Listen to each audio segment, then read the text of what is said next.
Okay, so who is Miguel? Tell us a little bit about him and his character and his personality. Share a little bit about him with us. He, just a great father, great husband, friend, brother, son, really funny personality. He was really like a goofball, you know, and making jokes, making everyone laugh. Always helping people.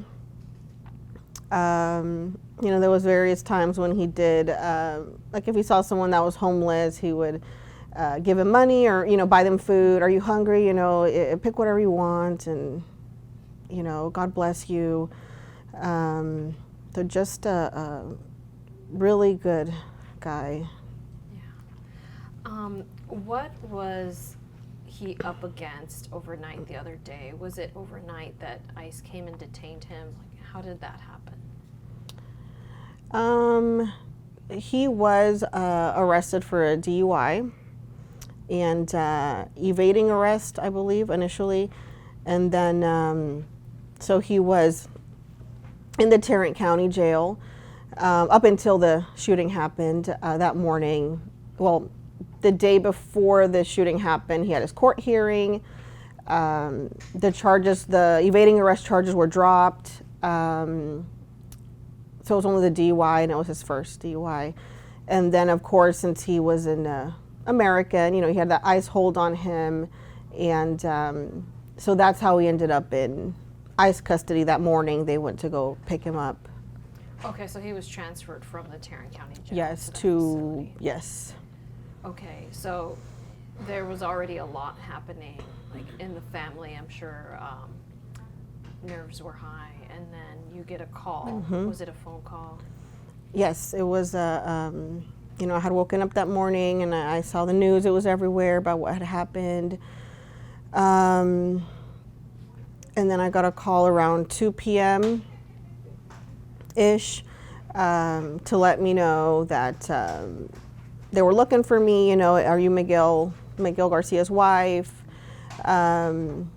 He's in the hospital right now. All we can tell you is he's alive, but they, you know, I didn't know the seriousness of it, or, you know, and I just headed straight towards the hospital. Did you know what had happened? Like, did you know it was at an ICE facility shooting? Yes, only because, like I said, I had seen everything going on the news, so I knew. I didn't know that he had already gotten picked up by ICE, or that's a detention he had. So I didn't know he was in the van or anything.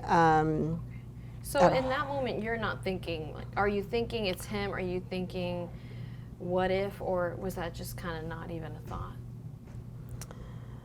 It definitely was a thought. I was really worried that day. I was just waiting for a call from him. Like, I was like, no, it would be too much of a coincidence if he was involved.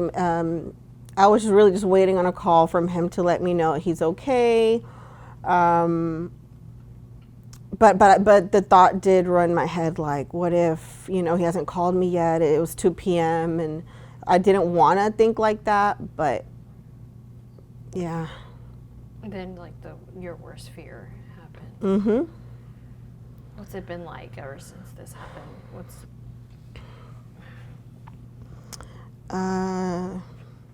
I never thought I was gonna, I mean, you never think, you hear about it, you know, but you never think it's gonna be you or your loved one. It's just been a roller coaster of emotions. I feel like it's not real, like I'm living a dream, you know. Like, I told my mom the other day, like, I feel like I'm just gonna wake up and, oh, I just had a nightmare, Miguel, you know. So it's just been hard, really hard to take in what's going on. I miss him so much because he's alive, but he's unconscious. So I really miss him. I miss his voice. I miss talking to him. It's just been really hard. Yeah, I'm sorry you're going through all of this. Mm-hmm. How's he doing? Like, What are his injuries? I wasn't really, given any information. But yesterday I asked one of the hospital staff, like, I'm just curious, how many times was he shot, And they can't exactly pinpoint, how many times, but they're like, we're estimating based on his injuries and everything about 8 to 9 times. So that really, shocked me, just to be like, wow, like I thought it was maybe like 1 time, 2 times, but I'm like 8 to 9 times. I can't imagine how he must have felt to just, receive all that at one time. Wow. Have you been able to see him, or are you not allowed in? Yes, ever since it happened, I have been, I'm only allowed 2 hours in the morning, 2 hours in the afternoon, not by the hospital, but ICE, they only allow me. But yes, I have been there every day, holding his hand, talking to him. I don't know that he can hear me, but I'd like to think that he can. And, just to let him know I'm here with you.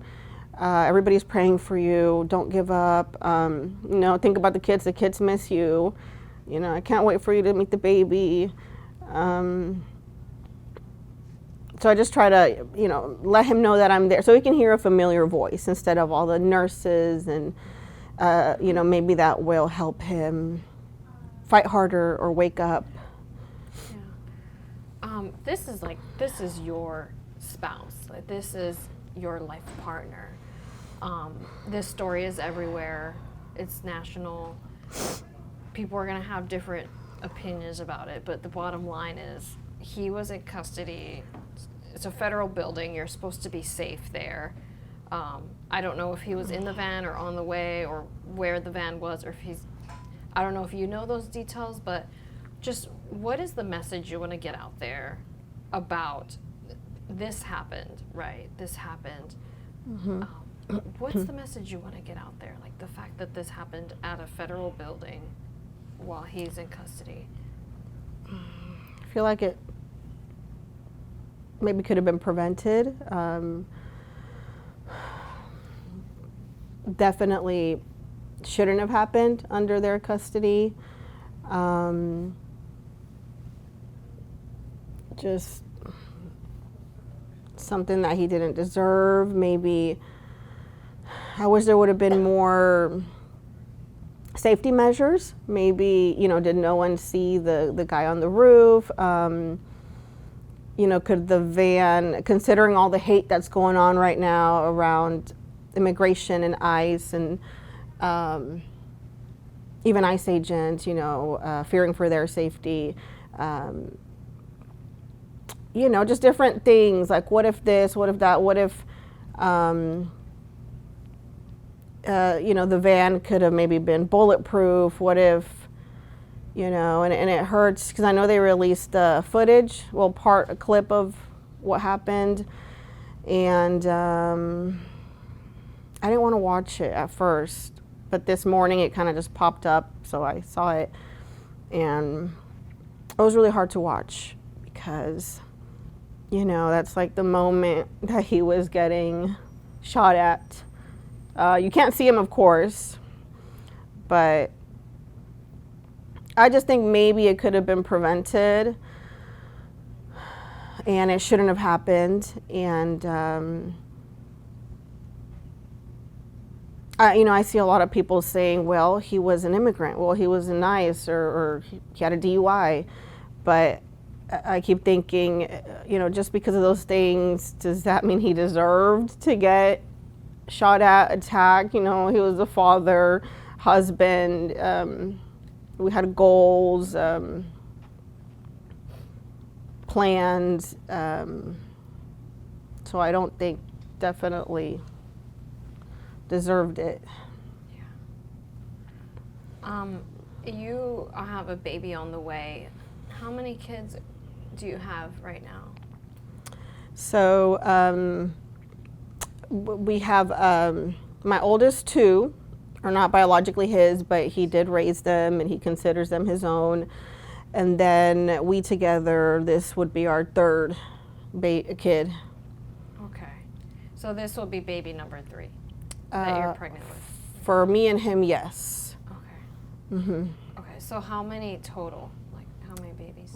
5. So it's the 4 kids and then the baby on the way. Okay, I just want to make sure that we have it correct. So he's a dad of 5. Yes. Okay.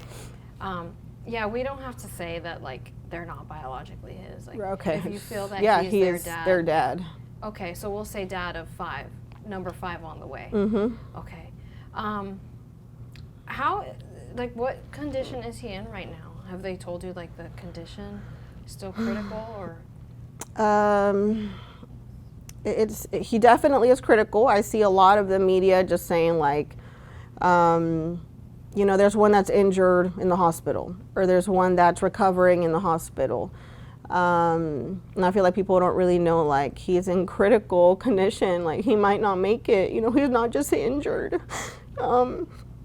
You know, they tell me that he might never wake up, or he might wake up, although the chances are low. And if he does wake up, they're like, we don't know if he'll even be able to talk, to move, to eat on his own.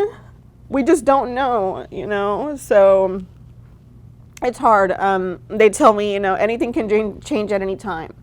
Like right now, he's here, you know, because of the machines and everything. And then last night they called me and they were like, you know, his heart might stop beating at any time. You know, if it does, do you want us to resuscitate him? Do you want us to? So it's a lot of, you know, them telling you he might wake up one day, so you get a little bit of hope, and then telling you he might not make it overnight. So it's just a lot of ups and downs, and it's just been really hard. Yeah. What do you want people to know? I mean, what's your big message you hope to get across? Why do you feel that you wanted to get his story out there? Just to let everyone know he was a human being like anyone else. Like I mentioned, great father. He is the, provider for a family, so it's been hard for me. A great friend, like I mentioned, always willing to help people. Just that he wasn't just another victim. He has a name, people that love him, and he shouldn't have gone through this. He didn't deserve this. And to kind of shed some light on the victims too, I know I see a lot about the shooter, and I see his face a lot, and I hate to see all the pictures of him and stuff, and I'm like, why aren't we talking about the victims? They had no fault in this, and I kind of want to see his face too, I think he deserves it. He deserves respect. You just feel terrible that he had to go through this. Definitely. I mean, we didn't expect this. I had talked to him the night before, and everything seemed normal. The last person he spoke to was her 3-year-old, who missed him so much, and he couldn't wait to see him again, just good night, I love you, I'll talk to y'all tomorrow. Now think about it, I'm like, could I have said something different? Because what if he never wakes up? Does he know that? I was always there for him, and I love him, and the kids miss him, and I don't even know what to tell the kids now. Do they know what happened? No. My oldest two might have an idea, because they maybe see stuff on social media, but I have not talked to them about it yet. The youngest two definitely don't know. Our 8-year-old daughter has autism, so I'm like, how do I even tell her in a way that won't affect her? I don't know how to tell her what's going on with her dad. 3-year-old, doesn't really understand. All he says is, where's daddy? You know, I miss him. Can we call Daddy? So I really don't know how to break it to them, but they don't really have any idea what's going on. What keeps you going today? I really don't know. Definitely my children. They need me, you know. Our children. Miguel, you know, I want to keep fighting for him, and I don't want to give up on him. It's like I have no choice, you know. I wish I could just be like, you know, right now, since I'm due any day now, I wish I could just be, you know, enjoying my maternity leave or just relaxing, you know. I haven't even had time to like focus on the baby because I'm just, you know, at the hospital all the time, or so I don't know. I really don't know how I have a lot of faith, you know, in God, and I was like, maybe he's using him for something, you know, to get his story across, or I don't know. I really don't know what's the purpose of all of this, but I'm trying to, you know, stay strong and hang in there. Yeah. And he had like a pending case to maybe get like some kind of paperwork with you, or I think that's what Eric said. Yes. I was, as his spouse, petitioning for him. We had gotten the process started a while back, you know, a few years ago. Okay. It does take a bit. And we had sent the waiver, I believe that's what it's called, the waiver about a year and a half ago. So we're just waiting to get that approved. And then from my understanding, they said maybe after that, another year or so, and he can have his interview in Mexico. And you know, so that's another thing that like is hard, because I'm like, we're so close, you know, to him, you know, fixing his status, and he was really excited about finally, you know, not being afraid to live here or to be taken away from the kids and I, or so it just hurts, you know, to know that we were so close. We are so close, and then this happened. So I'm like, you know, what now? Yeah. Oh, I'm so sorry. But thanks for sharing a little bit about him and his case. And is there anything you want to say that I didn't ask?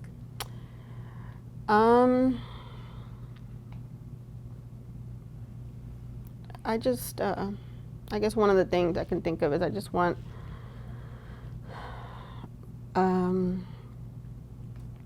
you know, immigrants to be looked at as, like I said, human beings. Not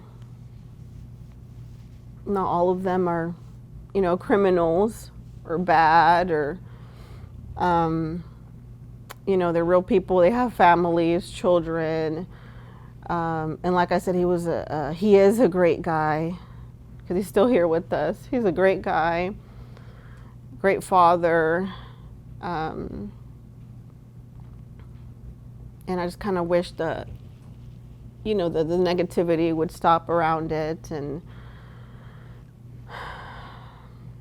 that, you know, he had a name, you know, and I feel like it's so unfair for his life to just be turned around like this, you know.